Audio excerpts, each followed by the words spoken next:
That we're thrilled to have Brian Ellis, one of our FCCH missionaries, here today with us to share. Brian and his wife, Melissa, serve students from Boston colleges with a national campus ministry called Crew. And they are just a couple of dynamos. If you haven't met them, I hope you'll get to meet Brian today.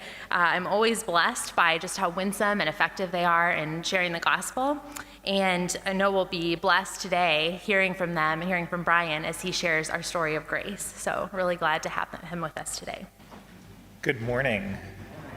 It's so wonderful to see so many of you that pray for Melissa and me and for our ministry to students in Boston. What an incredible partnership the people in this church have had in my life since I came here in high school, and in the lives of students who come from all over the world to school in Boston. I want to tell you just a couple stories of grace this morning. One of them is I want you to come to our backyard on last Monday night. We had 3 students sitting around a fire pit leading worship for a Zoom meeting. So it was just about as complicated as Larry's setup over there for live streaming around a fire pit, but with 3 students, Christine, Melissa, and Darylyn.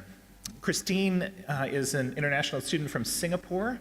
Last year, over the summer, and then in the fall semester, she was in Singapore, couldn't get here because of COVID, and so she participated and joined our movement on Zoom from halfway around the world, and now is here in person and stuck and can't get back to Singapore because of COVID restrictions, and is participating with us and singing harmonies. Next to her was Melissa, who is from Arkansas, and Melissa got to perform one of the Schuyler sisters for my kid's birthday party, but she also just loves Jesus and was excited to continue following Jesus in college. Is really winsome and has tons of spiritual conversations with her friends and roommates and people on the floor. Just such a great picture. And finally, Darylyn, who's from Hawaii. Melissa connected with her this fall. There was a student named Jeanette, an incoming freshman, who had reached out via email to Melissa, and Melissa couldn't meet up with her to get to meet her, and so had Darylyn, one of our students, meet up and share her testimony with this girl named Jeanette. And after sharing her testimony in the next week or two, Jeanette started following Jesus, and so all this year, Melissa and Jeanette and Darylyn have been meeting up to learn the basics of what it means to follow Jesus. Well, to fast forward to now, Jeanette came to our house on Thursday and was just so excited to tell us that in her first day at work, one of her coworkers, she got to have a spiritual conversation with him about the meaning of life and whether fate is a thing and how God fits into that, and just was so infectious, over the top. And it's so fun to watch students like Darylyn get to share the gospel with students like Jeanette, to have Jeanette come to Christ, and then to have Jeanette be sharing the gospel with her friends too. Such an amazing picture just right around our fire pit on Monday night. So that's one picture. Another one is that last summer, typically my family travels to the Middle East and other places. We take students with us on summer missions, but last summer that was turned off, as you might imagine.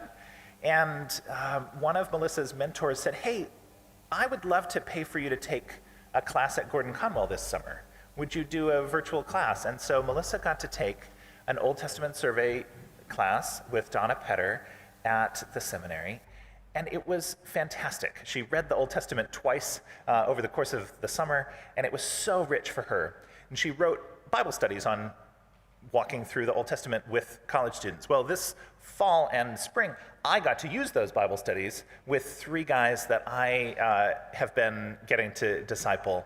And to watch these students, to watch Joel and Aaron and Andrew from New England Conservatory and Northeastern and BU read many parts of the Old Testament for the very first time, and to see the lights come on as they take a look at Ecclesiastes and try and understand that life is not quite as meaningless as it might look, was just so fun to watch those big picture connections happen across the whole Bible and see how it all points toward Jesus. It was just such a delight. So it has paid itself forward. So I know many of you are connected to the seminary, and we're so thankful for the way that that's blessing not just our family, but also students. Finally, one of the blessings of this COVID year has been that everyone has been stuck at home. And so on our street, all of our neighbors, somewhere around early last April, said, hey, what about socially distant happy hour on Fridays? And so all of the adults will walk outside at 5 o'clock on Friday, and all the kids just play in the neighborhood. And so every Friday, we have like a neighborhood block party with no work and no cleanup. And you just walk out, and then at the end you walk in, and the house isn't destroyed, and it's completely delightful. We have kept it up now that we're all vaccinated. But one of the things that has given us is tons of reps with our neighbors. And so we have conversations about gardens and about the rabbits eating our things and about what's going on with kids and about COVID and all of the things that you would talk about. But we also get to listen to little windows into their souls. And so some of them tend to pull the conversation right back up to the surface and just want to talk about surfacey things no matter what. But there's these moments. And because we've gotten to do it week after week after week, there are more of those moments to get to join in people's spiritual journeys and point them on toward Jesus. And so that meant that Nebi, who is one of our Ethiopian neighbors, went to Ethiopia last year because her dad was dying. It meant that Melissa had built enough relationship with her that she could say, hey, can I pray for you, in a text to Ethiopia when her dad was dying, and she could say yes. And it meant that when I am walking the kids down to school with Nebi, I was able to say, we weren't able to go to the Middle East this year, but inshallah we'll go next year. Now, she knows that phrase, inshallah, and she said, oh yeah, inshallah, we use that all the time. It means God willing, and we use it like, should we get coffee? Yes, inshallah, we'll do that next Thursday. And I said, in America, we don't really have that. And she said, well, it's like God willing, right? And I said, yeah, but that's sort of in the South. Like, bless your heart, God willing. Like, we don't really say that in New England. And so, inshallah is a helpful little phrase. And she said, well, my family's Muslim, and so we have that phrase. And that gave me a little window to say, oh, tell me a little bit about your spiritual journey. And she said, well, I believe in God, but when I came to America, nobody around me was doing any of the prayers and all of the things. And so I know I should believe more, but I don't really do much with it now. But it's a little window in. And so just like little waves on the seashore, as the tide comes in, just wave after wave, we look for little opportunities. And that's how we're putting together those moments of grace and those stories of grace. So there's a couple stories for you. None of it is magical.